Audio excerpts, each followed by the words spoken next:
as we said before, and the Skarner possibly as well, as we are into the second draft here. Game 2, gonna be starting game 1, of course, for those just joining us now. Went to Chili Mountain, took the first game away from Dortmund, and now we're into the second and final game of today between these two teams, as we see very similar bans starting off the second draft, as Udir and Viego both taken away once again by the same teams. Dortmund choosing for the red side again for this second game of the evening.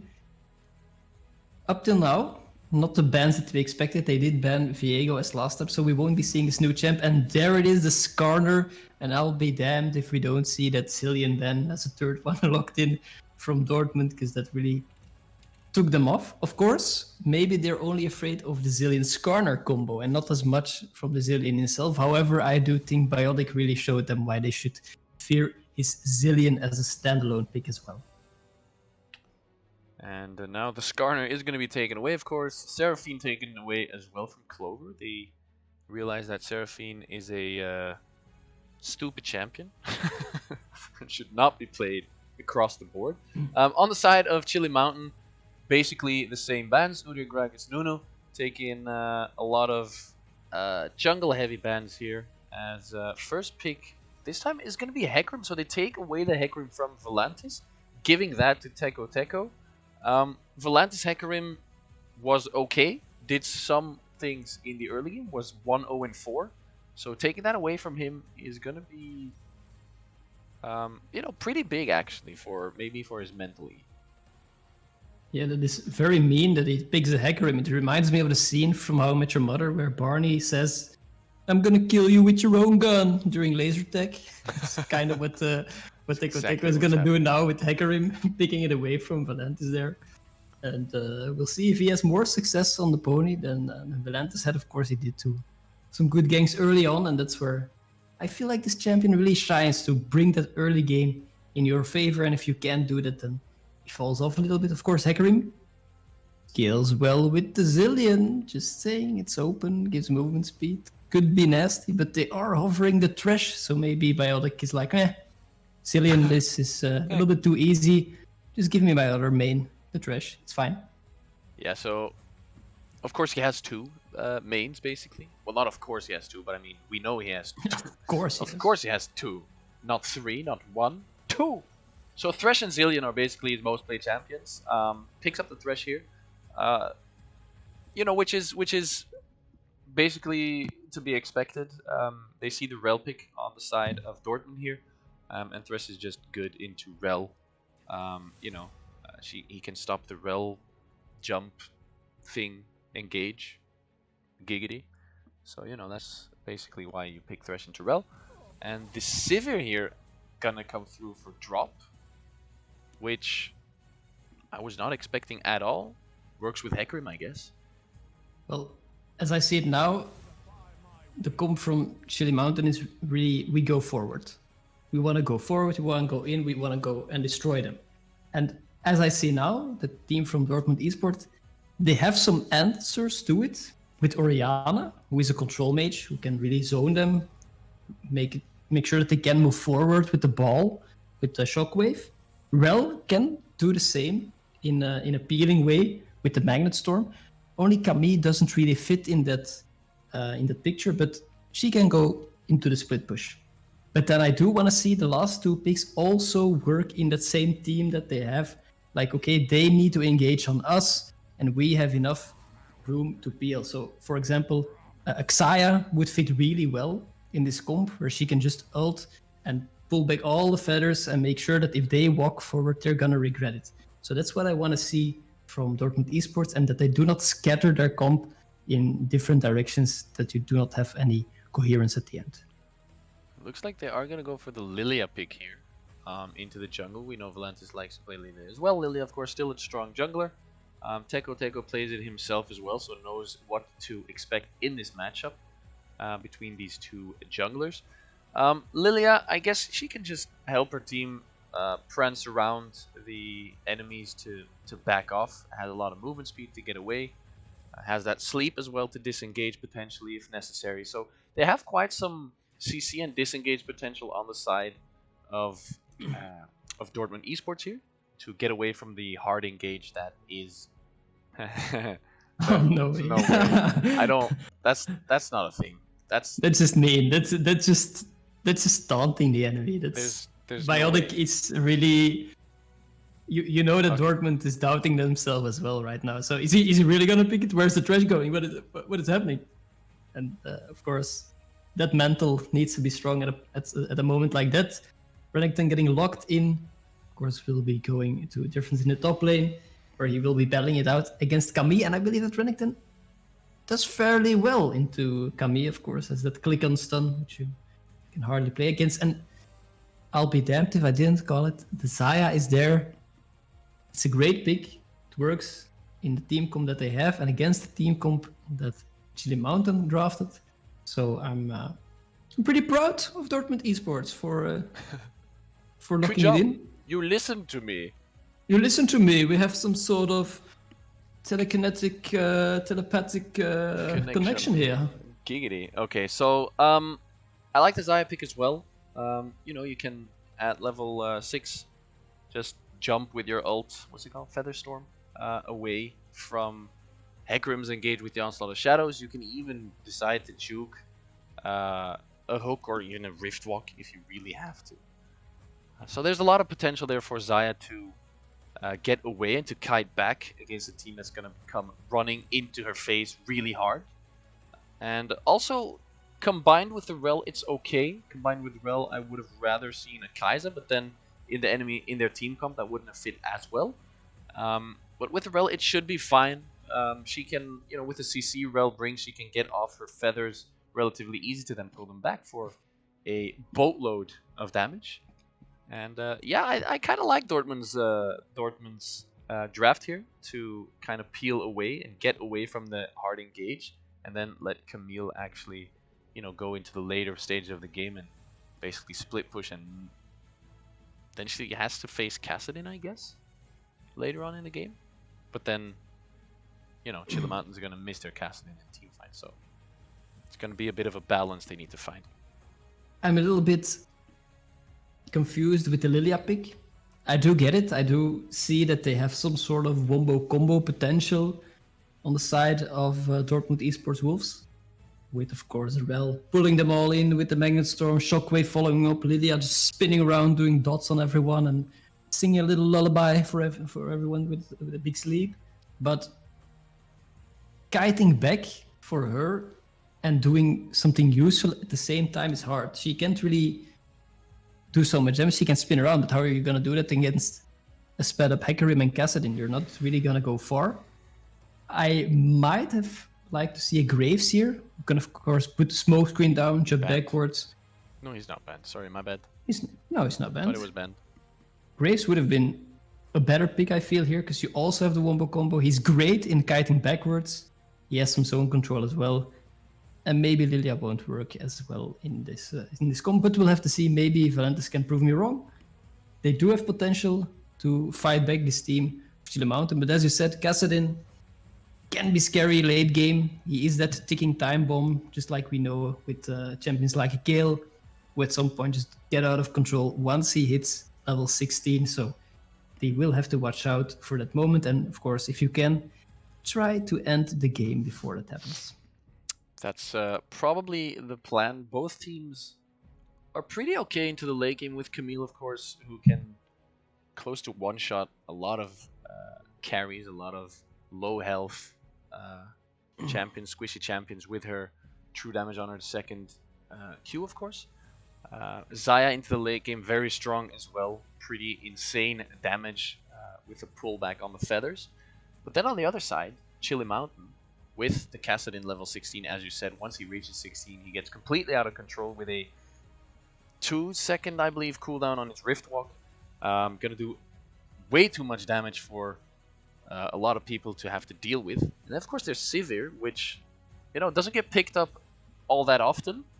But into the late game, she's really, really strong. And as we said before, it works really well here with the comp as well. They want to move forward. They want to get into a position where they can easily engage. And it works with Hecarim's passive as well, of course. Works with Hecarim, who can just charge in really easily. Works for Thresh as well, who can get into a better position to find a hook potentially, and so on and so forth. So I really like the Sivir pick here. Gets them into the late game as well as using that ultimate to be able to aid her team.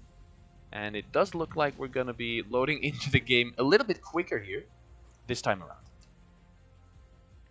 Good job, client, because I was a little bit afraid earlier this day when I opened the client and saw that exclamation mark. Games crashed. Be careful. Ranked queue disabled. All that shenanigans. But so far we haven't had any trouble, and we're going right into game 2 between Chili Mountain and Dortmund Esports Wolves. Of course, Chili Mountain picking up their first win in the first game here. And now they're looking to make this a 2-0 day. See if Dortmund can fight back. Yes, let's see if they can find revenge here in this second game. We're on the Rift, ladies and gentlemen. Game 2 between Dortmund Esports on the red side, as you can see in their name, DoeS. And of course on the left side, Chili Mountain, CM. Chili Mountain is 1-0 up. It is a 2-game match, so if they win this one, they just go 2-0. And if Dortmund is able to take one away, it's going to be 1-1, and that'll be the end of it as well. As both teams, once again, as in Game 1, going to set up for a Great Wall of China. And both junglers, once again, starting on opposite sides of the map. Blue buff start, ready to get into this Game 2. And you are really making a statement in the group as well when you are going 4-0 so far. If you win this as Chili Mountain, so that would be really nice for them to really secure their space as top dog there. Yep. We'll see how that goes. I feel like junglers really will need to look in the top lane in this match. Because as we said, Chili Mountain really wants to engage on Dortmund Esports with their comp. If you have a Camille who can out-trade the Renekton on the top lane, you have that advantage there. Well, bot lane at it again, 2 minutes in the game, and they're already fighting. Basically the same as in Game 1, where they were fighting really early on as well.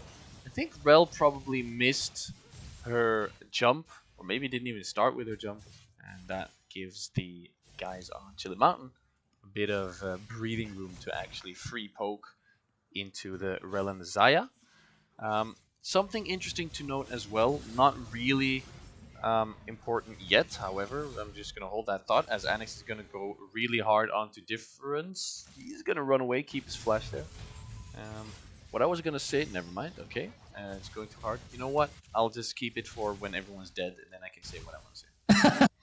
See, welcome to the life of a color caster. This is what happens every game for me. I hate it.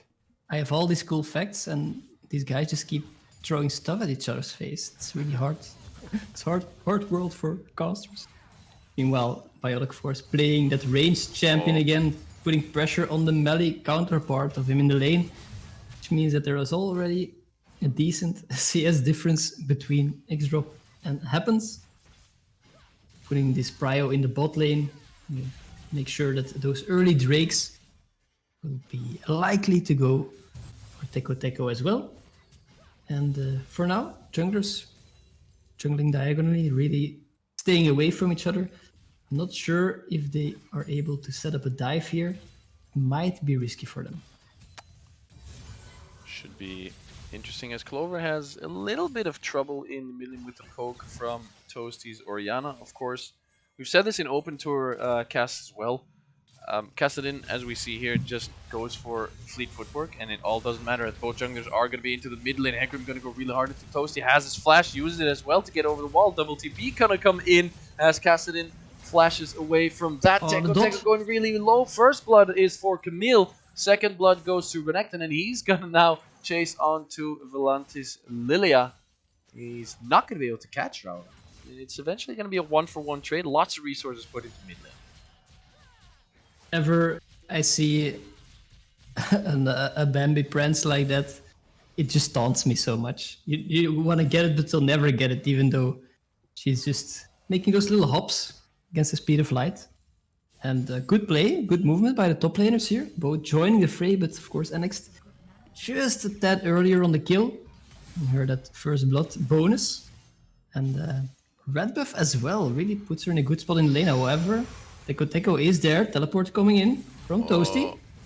Teko coming in with the gang is going to go really hard. Not going to be able to find it, however, with Toasty there to save his top laner. And for some reason, I don't know what happened there, but Teko didn't have his charge up, I believe. Or he could have possibly done a bit more. As difference going really low. Anix now trying to charge in for the kill. Teko now going low on his part.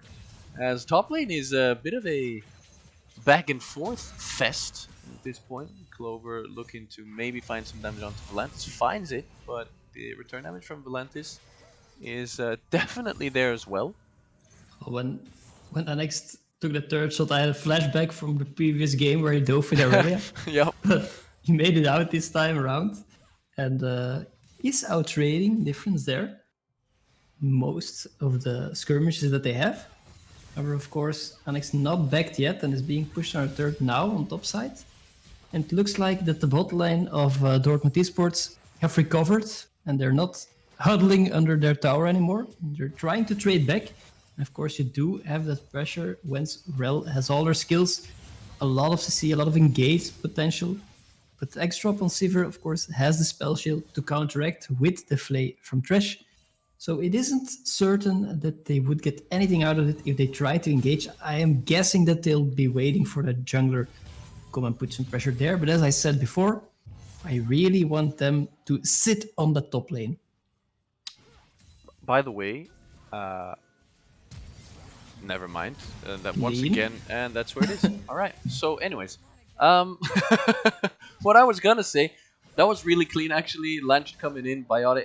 It was just too fast. I had no reaction time to even say anything about that.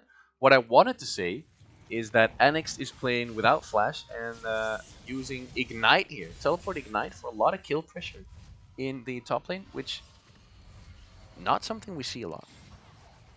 I believe the last champion that was really played with that was Hecarim top. Was often seen with the teleporting Ignite, of course, having the Onslaught of Shadows to escape if needed. And you can see that with Kamiya Kit as well. She, of course, has the hookshot to escape if there would be a gank. But I feel like she is going to be more happy to use this in the trades than to play defensively. And the first Drake getting picked up by Teko. We did expect it before, however, the prio on the bot lane was switching. But then there is that fatal gank with the Dark Passage from Biotic, turning it back in their favor and really putting down Dortmund Esports bot lane. Yeah, that was a really clean gank a minute or two ago with a Lantern, perfect Flay. And yeah, Happens had nothing to return anything towards the guys on Chili Mountain. And so yeah, that was basically a free kill. I didn't have his flash up. Still level 5, so no ultimate either. So that's a free pickup for them there. As Biotic and Drop now roaming towards the top lane. Which, you know, we've seen quite a lot in the past as well. Drake goes down. Now they want to play for Herald as they have a 4 to 5 minute window where Drake doesn't spawn. You do see that the swap is staying as it is. Bot lane from Chili Mountain is now on the top side, really trying to get those plates in for that extra gold. We'll see who is more successful. You do have the advantage that Thresh is raged. You can hit the third easier. Of course, Rel does not have that same advantage on the bot lane, making it that the difference can hold his own there. And that is a really smart swap of them as well, because the Drake, of course, is gone. The Herald is up. They're really pressuring that side now, trying to get those objectives, because in the last game, those Heralds did go towards Dortmund Esports. And I feel like Chili Mountain is now adapting on that, saying, okay, we can't let it go that easy. We did win, but we did make a few mistakes. And now they're playing more towards that strength. And at this point, it looks like Chili Mountain has a pretty good grasp on this game. With, you know, they're up 2-1, but they already have a close to 2,000 gold lead 9 minutes into the game. With only 2 kills, meaning, you know, their objective control is pretty strong. They're farming better than their enemies as well across the board, which is indeed the case. As now Hecarim's going to go really low. Lantern is there, is not going to be able to pick it up. However, as Volantis goes really low but picks up the kill. And now Biotic and his carry Drop are there to find Annex. Of course, without the flash, has only the ignite. Toasty's gonna be there as Oh, well. no. Riftwalk with the flash. Clover coming in hard with the kill. Heal comes through to save his life. Shockwave gonna find a kill, but Drop is there again with a double kill onto Sivir. 3-0-1. 87 farm opposed to 64. Has 1.8k gold in the pocket as well. This is looking good for Chile Mountain, who also have that Herald on Hecarim, so, you know, little extra pressure. And I feel like there was a slight misplay from DoeS there. He might have been able to put the Shockwave onto Clover once he was under the turret with the dive. Getting a kill on the mid laner is, of course, much more preferred than on Biotic there on the support. And that means that Clover gets away with that, and he is ahead with a Kassadin on 10 minutes, saying that difference might be in trouble here. Difference looking for maybe some return damage. Well, I mean, definitely some return damage, maybe return kill. Does a lot on happen, but it's not going to be enough as now Biotic once again in the bottom lane. Hecarim is there as well, Teko. Chili looking for possibilities, but without Drop, without his ultimate, it's going to be a little bit more difficult. And yeah, happens gets away. 1 minute and 10 seconds on this next rig, which is Cloud, which means that we will definitely see a very interesting rift in Ocean or Infernal. We've seen Ocean, we want Infernal. Already, this Kassadin is really outscaling Orianna. At this point of the game, this is such bad news for Dortmund Esports, because you do not want the Kassadin to be strong already. You can see it in the farm as well, of course, that early play where Toasty died. To difference there. It was not how they wanted it to go. And Clover on Kassadin, it's not easy to outpoke a Kassadin in the lane with the pot and the fleet footwork. It gives them so much sustain, and he's just farming it up, scaling to become that monster that we all fear. And here the Shockwave does not really do anything, but there is a collapse. And now there's so much people in mid lane. Annex is there as well. Kassadin just went, I'm a half HP, guys, I'm fine. Never mind, I'm dead. So there's a lot of damage. Never mind that. Never mind, bye. So already a lot of damage on Annex Camille. He's 10 farm behind, doesn't have a single item finished yet, but the damage on his double Q proc is pretty crazy. Yes, it's onto Kassadin, so he's squishy, which we talked about before. Camille can blow up squishy targets rather simply. As now He's still going, and difference. Valantis is here as well. Valantis there with that chilling smite. Not going to be in range, however, and Brennington double dash, he's out. And I want to say something as well here, because there are some interesting combos that you could potentially do with Annexed and Prego. Once you put the shield from Prego on Annexed, you can really jump far and get the stun from Prego off on the target as well. So there are some nice combos that you can do with Rel as well.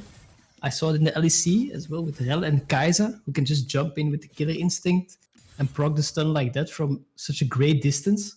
So there might be some cool things we can expect from them in a team fight. However, the Herald is being popped on the mid lane. That will likely be the first third of the game.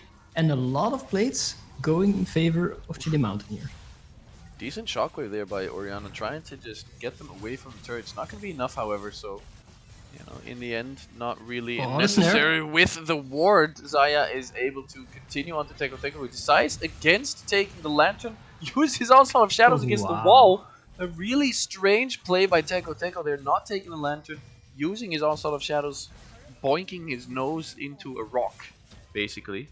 As now the Dortmund Esports is potentially able to pick up this Drake, but they decide to go for Drop instead. But this time the lantern does get you double sleep. Box is put down as well. Are they going to be able to get away? They are going to get out of this one. They continue though with no vision. Why do they re-engage? That is so weird to not use other bad words. But they actually go in again into a bush with no vision. Now Difference might be in a lot of trouble. Not only might he be, he definitely will be. Kassadin is there as well, but he finds the kill eventually. It's not Difference in trouble. It's actually Dortmund who is in trouble, as now Toasty is being eyed down. Clover decides not to chase onto Rel there, as he knew Valantis was there as well. A really split fight there. And both teams kind of going even. And Drake looks to be going towards Chile Mountain again. So there are a few things that I wanna talk about here. Of course, Clover taking another kill. Why not? It's only a Kassadin. And it all starts with Teko really either disrespecting or underestimating. Happens here. He doesn't pick up the Dark Passage and he goes down. Of course, happens, invests the flash, the ult, everything. But he does pick up the kill on a jungler as the Drake is up and they're at the Drake, which is huge. After that, the fight goes really well in favor of Dortmund Esports. The bot lane from Chili Mountain even steps back a little and X-Drop loses his life. But then, second time I see this happens, just goes nose to nose with differences Renekton. We saw it before in the 2v1 in the bot lane where Prego tried to give over the kill, where Happens almost died and didn't even get the kill. And now again, just goes into melee range.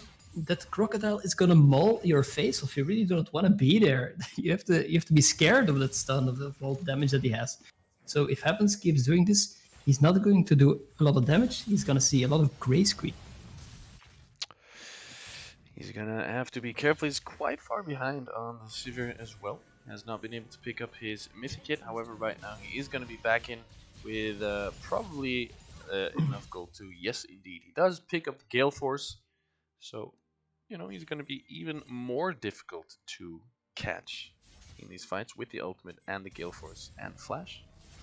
It's gonna be pretty hard to jump onto this Xayah late game. Of course, Kassadin's still there and setting up a death brush here. Are they gonna find it? They find the hook. They wanted Volantis. They find Prego. He's gonna go down eventually himself, but no, he maybe gets out with the shield. Is it gonna be enough? Eventually, Volantis is the one going down. Another kill towards Sivir. Great shockwave there. Drop going really low. The damage there from Xayah is insane. She gets out with basically no HP as Teko goes in. He says, no, 1 HP, we don't do those here. Looking for the popcorn, is it going to be hurt? That's the weirdest thing I've ever seen. No. What just happened there? Toasty going to go low. It's not going to be enough. So, oh, okay, never seen that before. What was that? I want to say what happened. He knocked Camille out of her own Hextech ultimatum with the popcorn, breaking the bind and allowing him to escape it. That was, I believe, crazy coincidence, but if that was on purpose, that was really crazy. So, fun interactions all around. And yeah, I feel like Toasty is beginning to do some damage on this Orianna, which is good for them, but of course they are a little bit behind on the scaling train with Clover being there. And of course, Prego surviving super long there, getting really tanky once he is able to dismount, not dying to the initial trap, but still a good play from Chili Mountain here. But another pickup for Renekton. I'm gonna hold it because Renekton taking a lot of damage here and next isn't done yet. Yeah, finding the top lane's not gonna be enough for difference, I think, with the Dominus, as next does decide against the chase, doesn't know where Hecarim is at this point. Thought maybe he would have been there in the flank. Because, you know, he has the Ignite up, so he could have easily gone for the 1v1. Of course, there was no Hextech ultimatum, so it might not have been the best call, but it is so important for Dortmund Esports that NX is able to hold his own against Difference, that he is able to beat him in the 1v1. It means that they have some pressure on the side lane for the rest of Chili Mountain to react on. Now they are trying to do this Herald. Not everyone from Chili Mountain is there yet. Sivir is still walking out of the base, so this might be priority for Dortmund if there is not a hook here on Lilia. They are starting off the Herald here. It looks like Dortmund wants to go for this one. Renekton is in the bottom lane. He doesn't have his teleport up. Teleport from Camille has been used. Teko is there as well for a possible steal. Which, of course, if the entirety of Shield Mountain goes down, it doesn't matter. He goes in. Gonna get Hextech ultimatum here. Dark Passage gets used there. Great death sentence as well. CCing Annex, and now Clover wants more from this. Drop with the Gale Force and the auto attack. Finds the kill as well. Onslaught of Shadow is going to be used for a gap closer, not going to be used for the CC. He's going to go down eventually, and look at Prego. He's super tanky. Drop is going to keep chasing onto Volantis as Prego is the one being chased. Now after Xayah going down as well, Drop not find the kill onto Volantis. 1 HP gets away again, but the fight is for Chili Mountain. And as we said in the very start of this game, we've analyzed the compositions and we see that Chile Mountain has a comp that really wants to go forward. They want to engage. They want to go hard. You see that Sivir pops the ultimate and they all go in. But before the fight starts, Annexed goes in himself. And that's not what you want. You really want to have this Camille in the side lane, pressuring the Renekton, beating him out in the 1v1. You do not want to start the 5v5s against this comp, especially not when you are the one engaging as a Camille. Of course, the idea was good. I'm gonna pick off the Hecarim so that there is no jungler, there is no threat on a steal for the Herald. But she gets picked up immediately. Of course, they do secure the Herald, but they lose a lot of champions there in the trade-off. And the Dragon is now also going over to Chile Mountain, putting them on soul points, which means that in 5 minutes, we will have a huge fight that is necessary for Dortmund Esports to win if they want to have a chance in closing this game. Yeah, if the Infernal Soul goes to the guys on Chile Mountain, it's going to be a lot more difficult, of course, for Dortmund to actually come back, claw their way back into this game. At this point, a 6,000 gold deficit for them, as Clover can just jump into... He jumps into Camille. There's 2 people behind Camille. Into Rel, sorry. There's 2 people to help her out. And he can just walk away. No real issues there. Herald gonna be popped. Doesn't really do anything. As yeah, Baron looks like it's gonna be the next objective. And in 4 minutes we have the Soul Drake for Chile Mountain as well. There's also something that I wanted to pick up on, and it is the build from Clover. He went for the Everfrost and the Zhonya as first buy, which is really interesting because this basically gives him a free engage on the enemy. You can just Rift Walk, use your Everfrost into the Zhonya. You have some people that are snared and they can't really do anything back because you're in a status, which fits their comp quite well because they have this, we want to engage, we want to go forward comp, and he just has extra lockdown for them.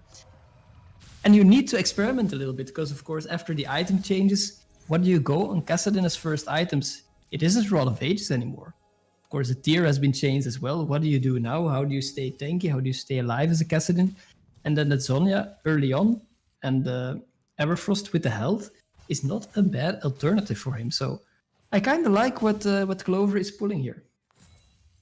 Yeah, he's the build, as you said, works for the team comp as well. He can go in for a secondary, even primary engage, basically, if they need it. And if he's, according to his team, you know how your team always says, yeah, you engage, but we can never follow up your gap closes? They can with Sivir and Renekton, as it looks like they're going to go onto Rel. She has no more ultimate because they wanted to find a pick earlier on. And it is Rel who's going to go down eventually. Now Clover might be in trouble. The sleep is not going to go down. Keeps that as it apparently was already on cooldown. Missed that completely. They immediately start off the Baron as well, and now it's up onto Dortmund Esports to face check, and this might be very scary because they do not want a 5v5. Great flash there. Oh no, the shockwave went completely wide. Everfrost was huge there by Kassadin as he finds 1 or 2 stuns, but basically slowed the entire team of Dortmund. But that shockwave was the saddest thing I've seen all day. The rift turned into Mexico because that was one big sombrero. That was just painful. This is a huge loss for Dortmund Esports here. They couldn't lose it like this. They lose all 5 people. They lose the Baron, and in 2 minutes the Soul will be spawning. So what Chile Mountain is gonna do now? They're just gonna push all the waves forward, and once they have pressure on all sides, they're gonna turn back towards the Drake, and then Dortmund Esports need to choose: are we gonna lose the base? Are we gonna contest the Dragon? We are going to have a bad result at the end anyway. This puts them in such a tough spot to get back in. Yeah, and at this point, it doesn't look like there's anything that can stop Chile Mountain anymore. Cass is going to get even stronger than he already is. Teko looking for some damage onto Prego Saez there as well. Chase is not going to be on, but look at the difference in these 2 bottom laners, Sivir and Xayah. 239 farm versus 182 CS. And the gold lead is like 4,000 basically for Sivir. It is 4,000. She's a full item ahead, more than a full item ahead. This Xayah is not going to really bring anything to the table for her team at this point. as I said, the team fight from Chili Mountain is so strong. If an ultimate like a Shockwave gets whiffed there, then it's always a loss for you. You need to get those ultimates stacked together because you still have the wombo combo potential with the ultimate from Rel, Oriana, even Xayah can stack upon it, snare everyone, but it has to be the dream combo if Dortmund Esports wants to have a chance at winning this game. So we'll have to see how they are going to play it. And also, yeah, of course, Clover, level 15, one level away of becoming everyone's worst nightmare, the level 16 Kassadin. Meanwhile, Chile Mountain breaking open the mid lane, going for that inhibitor, and Dragon is on the menu. Kassadin just jumps in Riftwalk Everfrost, and Dortmund just has to walk away. Kassadin on his own Riftwalks into the enemy team, and Dortmund has to back off because of the threat of getting stunned there and getting followed up by the rest of Chile Mountain. But this time around, a great Shockwave. Look how low drop is going, but it doesn't matter. They don't have enough follow-up damage, and with the Boomerang, he finds another kill. 8, 2, and 8 on the Sivir. And as you say, when Kassadin jumps in like that, what can you do? You can either fight and you're gonna die, and he can Zonya, or you can run. And yeah, that's the thing with the build. Those are your two options, and everything is falling down here. The hook lands, the ultimate comes through, and they do get a kill. Biotic gives away his life for a potential kill for his team as well. It's not going to be enough, and now Teko's going to go down as well. Priego going really low. The guys on Dortmund have seen 1 HP more than they have seen 100% HP on their health bar this game. Again, gets away with so low HP, as they do have triple inhib down. Oh, teleport. Next is mad. He's smelling blood. He wants those kills. He wants the kills. Kassadin jumping in with the Riftwalk again. With the Everfrost is going to be enough. He is level 16, so he's going to be able to turn this round rather simply. Annex has not found a kill on the jungler or onto the Sivir. Sorry, he did find Teko off screen, as Clover now in a lot of trouble. Shutdown is going to go towards Toasty in a, well, let's call it a 1-for-1, I guess. As, meanwhile, X-Drop is soloing the Drake, is going for the soul. Doesn't really have lifesteal, and he was low, so it doesn't matter. Just picks it up. An Infernal Soul, you know, why not? It's not like they had any damage before. Yeah, the Infernal Soul is going to help them. Doesn't have lifesteal, but it looks like maybe he has Bloodline in his runes. I'm not 100% sure. We could check it, of course. How does this work? Click, and then you press. You can slide it open. Poof. He does have 9. No, wait, what? He has 9% lifesteal. Yeah, he has Bloodline. Yeah, he was attacking the chickens, and the HP just kept, you know, going up. So it had to have been Bloodline. As they do find the Infernal Soul, a lot of extra damage, of course, for them is going to give them the power that they probably need to finish this game. This probably is going to be the last fight. Biotic on the side fighting his Annex. He uses ultimate onto Thresh, not the one you want to use it on. Of course, look at the damage from Sivir here onto Priego. He's going to be really tanky, however. Going to be able to get out of this one as Hecarim charges onto him. Another shield for the Rel. Is it going to be enough? Not at all. Annex going really low as well. Another 1 HP is coming through for Dortmund, but it's not going to be enough. They find the stun. He goes down. Lilia, good night. Bye-bye. Sleep tight. Lullaby for yourself as a double kill for Teko. Dortmund losing the first, and also the second one is for Chile Mountain. They win this one 2-0 again, as they did in the first game, meaning that they're 4-0 at this point, undefeated. I think forever. I think they've never been defeated yet. They're 4-0 at the moment in this league, and these two games were in overwhelming fashion as well. They really were in the driver's seat most of the time. We do remember one moment in game 1 where Senna got the stack early. Never forget. There was a lead for Dortmund there. But that was about it, I'm afraid, for the two games. And here as well, Toasty getting focused a little bit and losing the lane against the Kassadin. Kassadin being ahead pretty early in the game is already a big no-no in games like these. Like, you know that it's going to be a monster. But just overall, their combo was executed quite well. And I feel like Alex, he was there. He was really carrying this Dortmund squad through the hard parts. But he should have pressured more in the side lane instead of going for those fights as well, because he died a bit unnecessary. And I feel like if he pressured in the Renekton in the side lane more, he could have done more this game. But it is what it is. I've seen some great plays from both teams, nonetheless. But it's Chili Mountain that takes the wins this time. Chili Mountain looking really, really strong against this Dortmund today. Closing out both games pretty cleanly. Of course, they got their favorite preferred picks in game 1 with the Skarner, with the Zillion. Showing what they can do on those champions. Then in the second game, Skarner getting banned away. Zillion was open, but Thresh, the second main champion for Biotic, gets picked up, which Interrel is pretty strong, as we saw here. A final little touch I wanted to add before we leave everybody with a good night is we saw in the beginning of the screen the standings, of course. Chili Mountain is now 4-0. It's not been updated yet, but they are now 4-0. And the first two teams in the division, there's 7 teams in total. The first two teams, they go into the Division 2 and 3 playoffs. They are in Division 3 now, so they go into the playoffs. If they do well, they go towards Division 2. If they don't do well, they stay in Division 3. Places 3, 4, and 5 stay in Division 3. 6 and 7 go down to Division 4. So it's really good to get that great early start to, have that extra chance of going for Division 2 playoffs.